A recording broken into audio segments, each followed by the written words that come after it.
In the words of my man Skip, and we're live.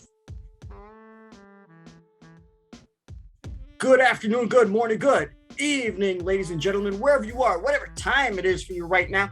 Just know that you are locked in onto the point with, Skip and the King. Skip's not here. He's taking a little bit of time off. Skip's got a lot of work to do. He's got a lot of things to do, so he's going to take a step back. But I'm still here, and guess who's here? The one and only Papa Minnow from Pops Cuture. Great podcast. Y'all got to listen to it. It's all about the city of Toronto. I'm pretty sure if you guys love the Raptors, you'll love this. Papa, where can they find you? And by the way, yes, that is his real name. Yeah, like Brian said, I got a podcast. You guys can find it on all streaming platforms. iTunes, SoundCloud, Google Play, Spotify, Stitcher, wherever you happen to listen to music or podcasts, you can find our version up there. And then you can follow me on Twitter at Papa Minnow and on Instagram at Pops Cuture for more content there as well too. Awesome to have you back on the show, my man. You were the first person actually that Skip and I was talking about to come on to replace him. I appreciate that, man. That's a big shoes to fill, to be honest. Those are some big shoes to fill, but I'm glad you guys threw me in. Skip wears a size 11 or something like that. I don't know. But you guys know what to do. Go down there, click subscribe, click like, let us know what you think. Leave a lot of comments. Hopefully positive, because if you troll it, I might LeBron you and ask the ref to kick you out. Wow. Shots fired. Okay, Papa. So you wanted to come on here and you wanted to speak about a few things. So first, let's get into this past week of the Toronto Raptors, where they are 1-3. They beat Memphis in Memphis, but then they lost to Boston, Indiana, and Memphis again at home. What do you think is going on with the Toronto Raptors right now over this past week? Man, I don't even know where to actually start with this team because there's so many things that have gone wrong with the Raptors over this past week. But I guess probably the biggest one to say is injuries are definitely the biggest contributor for this team going on right now. It's definitely affected their chemistry. Nick Nurse trying to find some lineups that happen to work, trying to make some mismatches happen and get certain guys against certain guys, but it just doesn't seem to be clicking for this team in terms of finding a direct 8 guys that he can go to consistently every single night. And then having OG out, who's one of your best, not only the best defenders, but one of your best scorers as well too. And Gary Trent Jr. also being out, and then Kem Birch. All 3 of those guys have been huge pluses for this team. So to lose them for these past 4 games has definitely been a major issue for them. And we've seen that mostly come on the defensive side for this team. You know, the Raptors are supposed to be this defensive juggernaut, and they just haven't been relying on the things that have made them that good for the past few games. We know that the offense has had their issues from time to time, and that's something that's been a concern since the beginning of the season. We knew it would be an issue going forward, but you would expect them to at least stay defensively minded and defensively strong, but that just hasn't really been the case as well either. On the boards, they're getting absolutely killed, out-rebounded by quite a bit in a lot of games.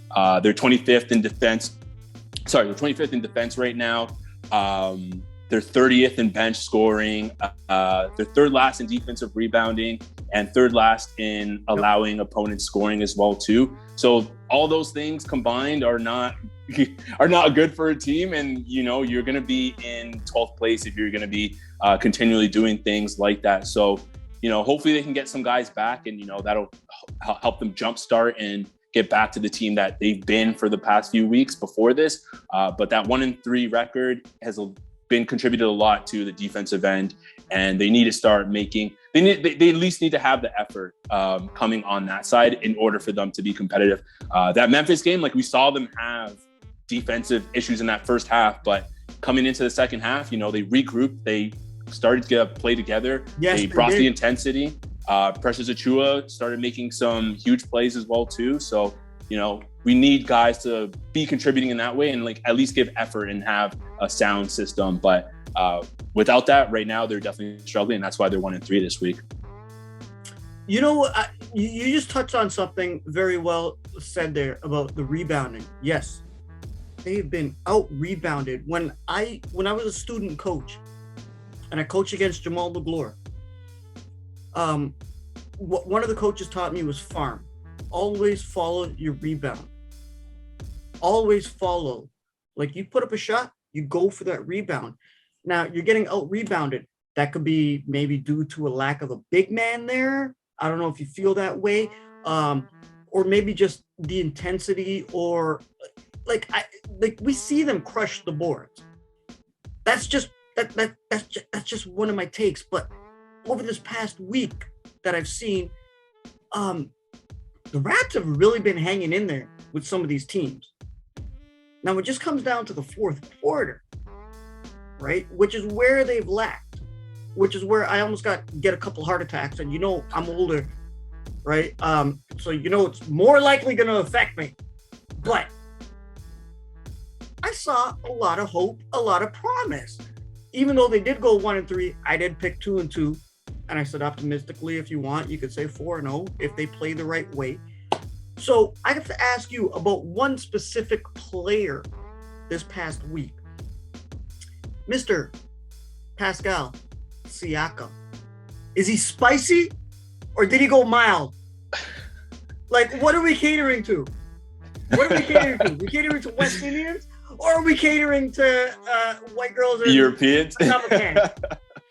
We're definitely what are we catering to? We're definitely catering towards white girls.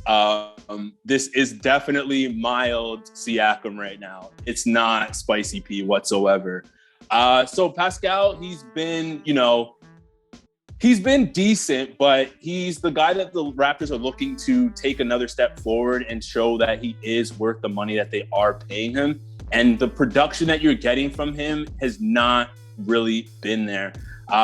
He doesn't really have too many moves to use in his disposal, but I think one of the biggest issues everyone knows about, the spinning Beyblade is what they call him. So once they stop that move, it's pretty much a wrap going on from there. But in the past few games, he's been shooting terribly from three. He went 3 of 17 in those last 4, which gives him a 17%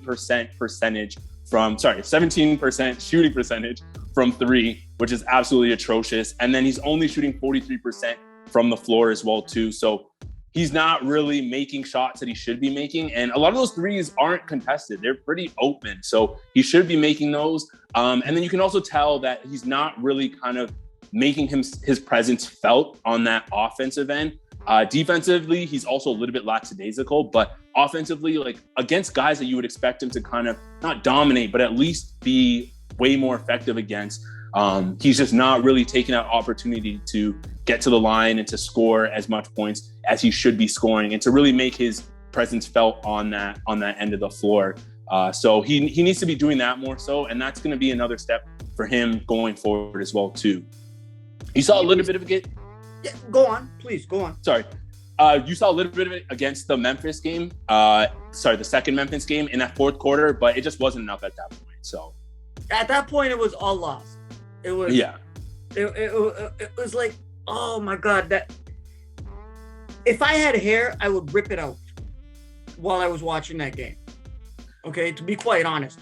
But there's so much glimmers of hope. Like, maybe the question I have to ask you about Pascal right now is he trying too hard because he knows he's the main player, the number one option, getting paid that amount of money?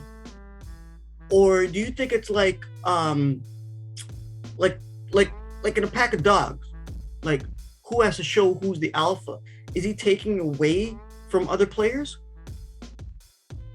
I think it's more so him kind of taking away from other players. I think it's a mix of both for sure, but I really don't think that he is that true number one guy. I think he does fall somewhere in being more so of a number two, and he needs someone else to kind of take that role and alleviate some of the pressure off of him.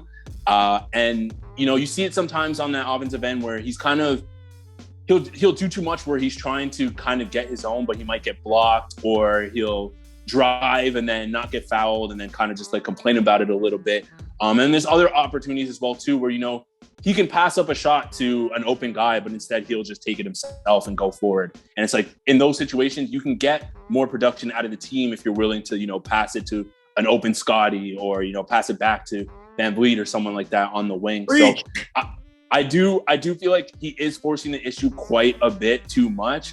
But at the same time too, I think the bigger picture and what really is holding him back is the fact that he's just not a number one guy. Like, that's just not his role. We paid him that money because in that season, he was coming off one of the best seasons he's ever had.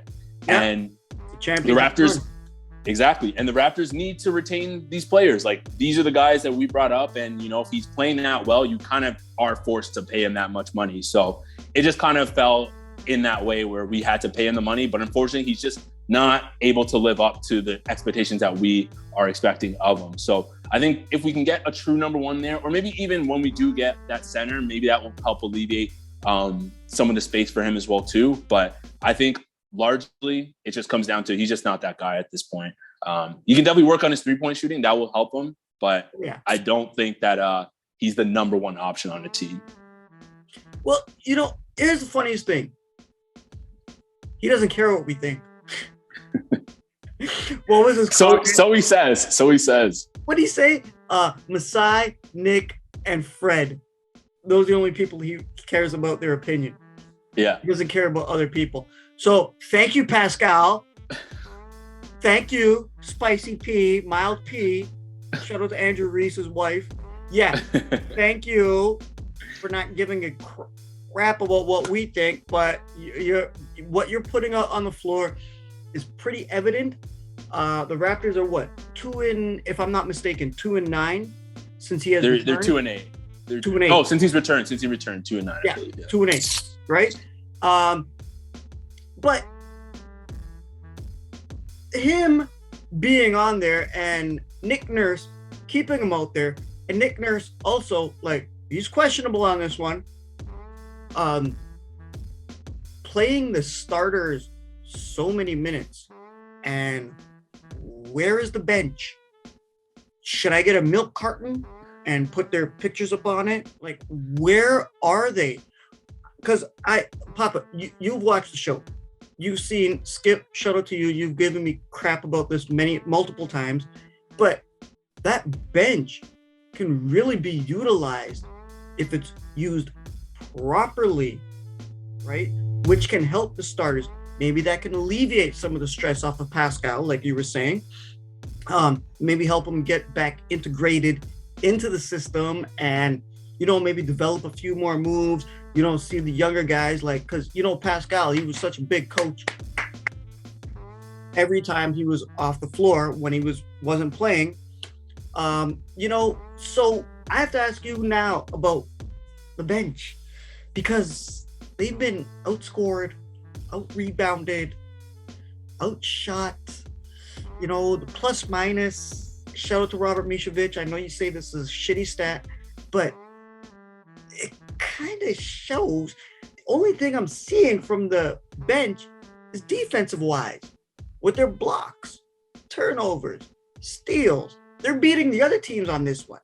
So I have to ask you, what do you see from the bench? Do you think it could be expanded and it could be a big team? Or do you think there are certain players that should just be stuck to what they have to do? I think it should be more so players stuck to what they have to do. Okay. The unfortunate realization and reality of the situation right now is that with the injuries, they don't really have an option but to go to the depth of that bench right now. So you can see Nurse trying to figure out what guys should be in, when they should be in, and who should be playing certain minutes. Like you said, he's definitely riding that starting lineup quite a bit. Like, Fred's playing an insane amount of minutes. I think he's top 3 in minutes played per game, which is definitely a little bit alarming. So when it comes to the bench, like, he's just trying to figure it out right now with having all these injuries out as well too. So I think that's one of the issues. But again, I think that chemistry, because of it, has also been a huge problem as well. You see a lot of guys who are I wouldn't say that they're mad at each other, but there is some kind of like disinterest. And I guess that comes from being like frustrated with not having secure minutes. A huge example of this is on the game against the last game against Memphis. Isaac Bonga was playing for quite a few minutes, and I remember people were like, "Where's Chris Boucher? Like, why isn't Chris Boucher in this game right now?" And so also Isaac Bonga, I mean, like he did have some good blocks in that. Like you said, the bench can get good production from blocks, steals, and playing the defense. But it was like, why wasn't Chris Boucher in the game? And when he came in, they had more life when he ended up coming in for a little bit. So, the bench has been outscored, like you said, in 15 of 21 games by a total margin points of 187. So that's been a huge issue for them. They can't score themselves, which is also a problem. And once again, a lot of that is also them missing shots. Like open threes has been a huge struggle for this team. I don't know why, but guys just can't hit their shots right now. It's a lot. It's also a lot of like ISO plays. Like these guys are fighting for minutes. Like look at their assists. Their assists are, you know what I mean? Yeah. Like I think there's frustration for sure with Malachi Flynn. I think he doesn't necessarily know what his role is, and that's really affecting his game. I do think he can be a solid like backup point guard. It's just the fact that because he gets benched so much or he doesn't play as much, and then some nights he does and some nights he doesn't, just that inconsistency has definitely been messing up with his mentality there. So I think that's been holding him a little bit back as well too. And then in terms of the rest of the bench, I think a lot of that is the same. They don't have that continuity. They don't have this amount of times playing together, and what for that about reason, my boy Yuta? It's been hurting. Yuta's been solid. I think he's been pretty good. What was his word? All I do is jump. I love this guy. Yuta's been a bright spot for sure. I can't believe I forgot to mention Yuta Watanabe. He's been a bright spot. I really like his form. I really like his effort. He's definitely been a bright spot, and I think he's someone who's probably going to be stuck in that rotation when we're talking about getting down to like 8 guys or 8 to 10 guys. Like he's probably going to be someone who plays his role. But yeah, I think largely it's the injuries because of that continuity, but the bench has definitely been poor offensively, and they definitely need to step it up going forward. I just wanted to ask you as well, speaking of that bench, the spark plug, Mr. Kipling bus. Every time Delano gets on that floor, it's a different story, man. Like I would, oh my goodness. I would actually go to a game and sit beside your ambassador, right?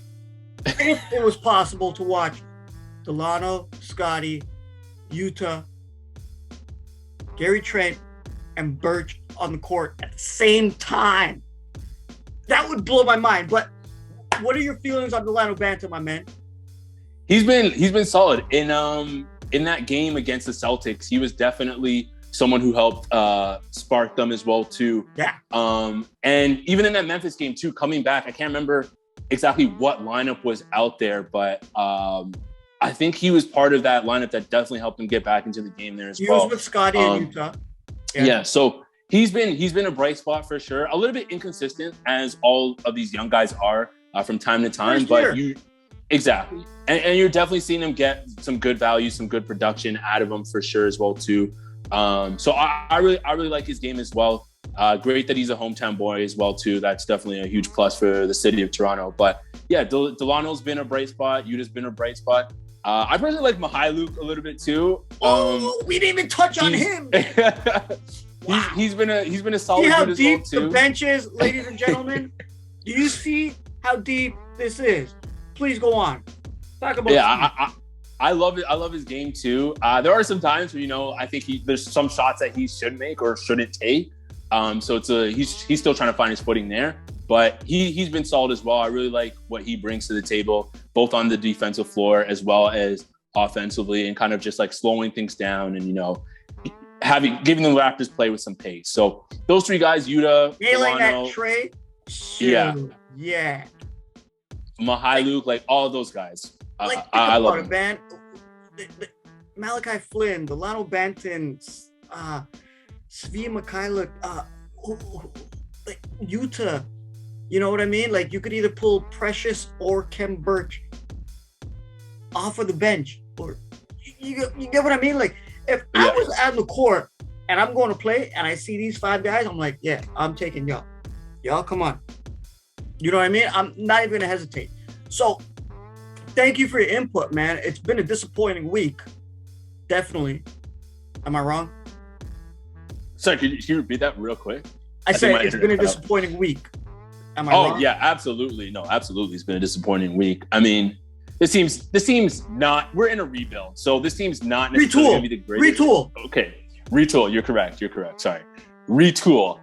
We're in a retool. So this team's not going to be the best. But I think one of the biggest positives that we can take away from this is that the East is still pretty wide open. Like, the Raptors are only 3 games back of that 8th spot. And there's like 4 other teams that are tied for that same record with Boston and Cleveland and all those guys up there. So the Raptors are only 3 games back. If we get some of these guys back from injury relatively soon, they could still make a push to either make that play-in or the playoffs going forward. So it's not all doom and gloom with this team. It's just more so I think we just need to get some guys back and some continuity going. Like you said, this last week's been disappointing because you did mention they have been competing. Like, they've been in these games. A lot of the games they've been in, it's just they end quarters poorly or they end the last few minutes of that 4th quarter absolutely terribly. So if they could fix that a little bit, and of course the rebounding and all that, then they'll be in a really good position. And I think when we get Kem Birch back, that's going to be a huge plus in terms of rebounding, because when him and Achua play together, the Raptors have a 74% rebounding percentage defensively, and that would put them 12th in the league instead of the 24th that they're in right now. So that would definitely help them going forward quite a bit. So let's see how the Raptors go for the next week. Hopefully, maybe you can come on next week and we can discuss this week that's coming up. I would say, Papa, to respond back to you, injuries. But then again, the Eastern Conference is very tight. If you look at how many teams that have the same freaking record, right? It's only the Nets that are like above everybody, really. Yeah.